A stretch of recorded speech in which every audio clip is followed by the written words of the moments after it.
নমস্কার বন্ধুরা, আমার নাম প্রীতম চক্রবর্তী। এটা আমার ইউটিউবের সেকেন্ড ভিডিও। আমি ইউটিউবের নতুন সদস্য। তো বন্ধুরা, ফার্স্ট ভিডিওতে অনেকেই আমাকে সাবস্ক্রাইব করেছো, অনেকেই আমার ভিডিওগুলো দেখেছো। তো আবারও আমি রিকোয়েস্ট করব, বন্ধুরা সবাই আমার ভিডিওগুলো দেখো।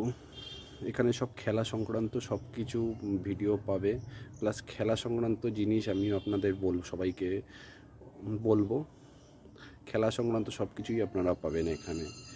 তো বন্ধুরা সবাই প্লিজ আমার চ্যানেলটাকে সাবস্ক্রাইব করো, ভিডিওগুলো দেখো, পাশে থাকো। আর আজকে ইউরো কাপের রাত 8টা থেকে ভালো খেলা রয়েছে, সবাই দেখবে তো প্লিজ আমার ভিডিওর নিচে কমেন্ট করো প্লিজ। জার্মানি ভার্সেস স্পেন, খুব বড় ম্যাচ, খেলাটা খুব সুন্দর হবে, সবাই দেখো।